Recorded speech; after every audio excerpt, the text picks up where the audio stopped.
Hello दोस्तों, मैं Neeraj Kumar RS college Tarapur Munger university में इतिहास विभागाध्यक्ष हूँ।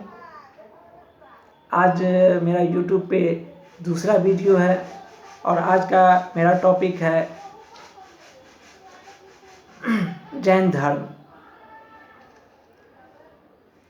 वर्धमान महावीर के पहले ही जैन धर्म की स्थापना हो चुकी थी।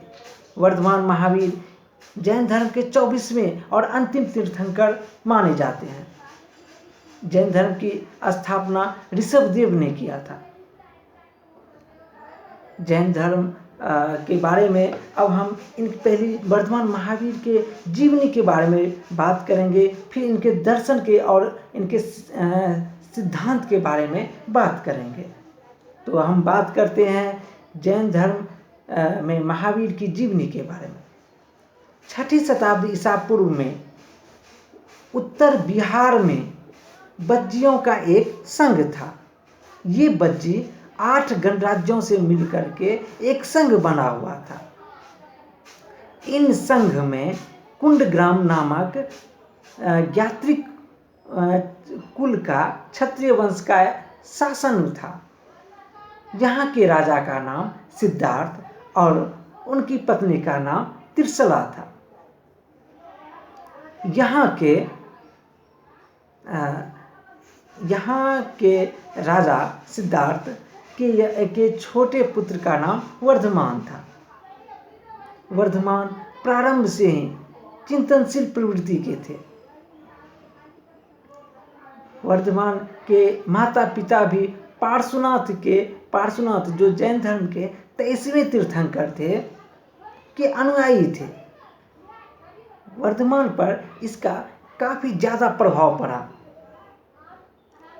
उन्होंने जब उनके पिता की मृत्यु हो गई तो उन्होंने अपने भाई नंदीवर्धन से आज्ञा लेकर उन्होंने संन्यास ग्रहण कर लिया। उन्होंने 13 महीने तक वस्त्र धारण किए। उसके बाद उन्होंने वस्त्र त्याग दिए। अब वो सभी चीज़ से स्वतंत्र हो गए। वह भोजन हाथ पर ही ग्रहण करने लगे, जिसके फलस्वरूप उन्होंने ज्ञान के तप के लिए बहुत कठोर प्रयास किया। उन्होंने 12 वर्ष तक कठोर तप किया, जिसके फलस्वरूप उन्हें जाम्य ग्राम के निकट ऋजुपालिका तट पर उन्हें कैवल्य की प्राप्ति हुई। कैवल्य का अर्थ होता है परम ज्ञान, अर्थात सर्वोच्च ज्ञान। महावीर चूँकि यह परम ज्ञान प्राप्त करने के लिए उन्होंने अद्भुत पराक्रम किया था, इसीलिए उसे महावीर के भी नाम से जानने लगे। अतः वर्धमान महावीर, अब इसका पूरा नाम वर्धमान महावीर के नाम से भी लोग जानने लगे। वर्धमान महावीर ने जैन धर्म का व्यापक स्तर पर प्रसार करने के लिए उन्होंने जैन धर्म को 11 गणों में बांटा। उन्हें उनके जो सर्वप्रथम 11 शिष्य थे, उन्हें इसका गंधर्व बनाया और इन्हें प्रचार प्रसार करने के लिए भारत के विभिन्न भागों में जाने का आदेश दिया और इनका व्यापक स्तर पर प्रचार प्रसार किया।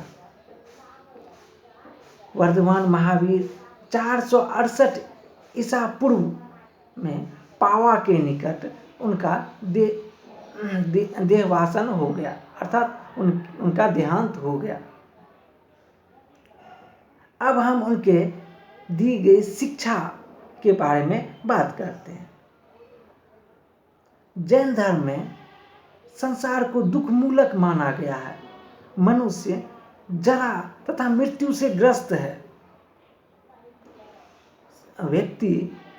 व्यक्ति को सांसारिक जीवन की तृष्णाएं घेरे रहती है। संपत्ति संचय के साथ ही मानव के कामना रूपी पिपासाओं से घेरे रहती है, जिसका कोई अंत नहीं है। काम भोग विष के समान है, जो अंततः दुख को ही उत्पन्न करते हैं। अतः संसार त्याग और संन्यास ही व्यक्ति को सच्चे सुख की ओर ले जा सकता है। जैन धर्म में जैन धर्म के अनुसार संसार में जितने भी प्राणी होते हैं वे सभी प्राणी अपने द्वारा किए गए संचित कर्मफल का उपयोग करते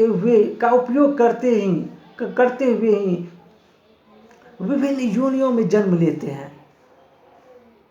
कर्मफल के कारण ही वे जीवन और मृत्यु को प्राप्त करते हैं। जैन धर्म के अनुसार कर्मफल से छुटकारा पाने के लिए व्यक्ति को अपने पूर्व जन्म में किए गए संचित कर्मफल को समाप्त करना होगा और वर्तमान के संचित कर्मफल से विमुख होना पड़ेगा। और इसके लिए आवश्यक है उन्हें त्रिरत्न के अनुशीलन का पालन करें। ये त्रिरत्न क्या है? ये त्रिरत्न 3 नियम है। पहला है सम्यक दर्शन। सम्यक दर्शन का तात्पर्य होता है सत्य में विश्वास को ही सम्यक दर्शन कहते हैं। दूसरा है सम्यक ज्ञान, शुद्ध रूप का शंका विहीन तथा वास्तविक ज्ञान को सम्यक ज्ञान कहते हैं। तीसरा है सम्यक आचरण। सम्यक आचरण का तात्पर्य होता है सांसारिक सुख दुखों के प्रति समभाव रखना ही सम्यक आचरण कहलाता है। सम्यक आचरण पर महावीर ने अत्यधिक बल दिया है।